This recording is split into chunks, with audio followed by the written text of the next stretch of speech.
Hey guys, welcome back. We're taking a look at OnyxCoin, taking some more XCN. Now, I've already said that XCN is in a better position than the majority of the crypto. The reason for this is because the beta for XCN is seemingly less than all of the beta for coins like XRP, Solana, Ethereum against Bitcoin.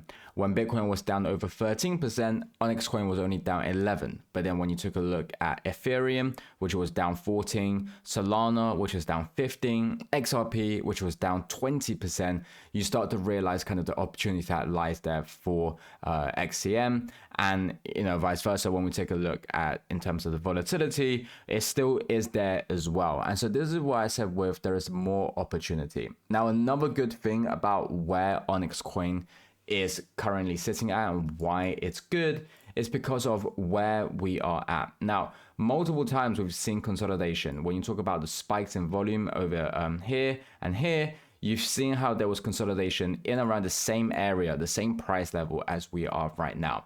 And both times we had buyers spiking in to try and bring us up. So one thing we have to realize is that at this price point, there are whales who can influence the price. And this is what we've seen in the past. So these guys can take OnyxCoin to a better position in the market right now. Now, of course, whether or not they're going to do it, that's something that I can't tell you. But we know that from historical data, there are whales that tend to buy in at this level, which has the ability to influence the price. But another thing is just that even if you don't look at past data, if you just look at where we are right now, what we saw was before the Bitcoin flush, before Bitcoin dropped to 60K, OnyxCoin was hovering around at this level, kind of 0.05, pretty much where we are right now, to 0.0537 to 0.00595. That's where it was hovering around. And when Bitcoin flushed, we saw it drop down all the way to the low of 0.00454. Now, the difference, and is why I said that OnyxCoin is in a better position, is if you take a look at the majority of the crypto, a lot of them also fell along with the crypto flush, which is seen by this red candle here. However, they have not recovered to the same level as they were before this massive red candle.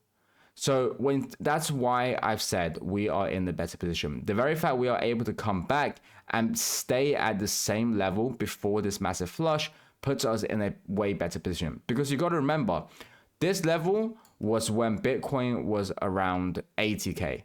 And we are back at that level right now. So you can obviously imagine about what will happen when we are able to see Bitcoin, the rest of crypto, to see a massive inflow of capital as well. Now, one thing I did say is that potentially we are still in a bearish structure, if we're being truthfully honest, because we've seen the lower low being created here, and we are yet to make a very strong, influential higher high to up here to break this structure. And so if you want to look at it, we are still in the lower low and we may continue to see it fall. But we've already said that we were expecting XCN to hit 0.00416 anyway. So even if it drops, it wouldn't be that surprising, because this is something that we've seen already. Just like what we've said, when you take a look at where we are at right now, you got to realize as well, yes, there is still that potential to bearish structure, is what we talked about, because of the lower low here. But because we are in this accumulation phase that I talked about at the very start, we're talking about we are in the position where whales appear every so often to influence the price. You can see how that can easily break us out of this bearish structure and into a bullish structure. With that, the next level we're obviously targeting at is 0.00631. Bearing in mind that this small accumulation zone that we have here, so the 630 to the 686 area, once again, do not take it to the precise level. You've got to give and take some value off of it.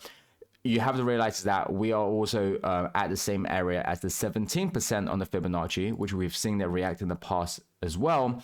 And so, we are facing a bit of rejection up here. But unlike all these other cryptos where they have multiple levels to break through, XCN only has this level to break through, and then we're looking at another upward increase. So what you can imagine is that the first hurdle we're facing, it's still a 30% move. That will be the first hurdle that we face. Potentially 17% if you want to look at the very bottom of this accumulation zone. If we are able to get through this hurdle, we are then looking at a 84 to around 92, which can stem actually all the way to 140%. This is only after one barrier of resistance. When you look at all these other crypto, for them to get 150%, they have to go through multiple strong levels of resistance. But for OnyxCoin right now, we're really only looking at one major one over here, another major one over here, but realistically, you can count it as two if you want to count these whole things. Now, that's why I've said, look out for the opportunities. As always, this is not financial advice, and I'll catch you guys next time.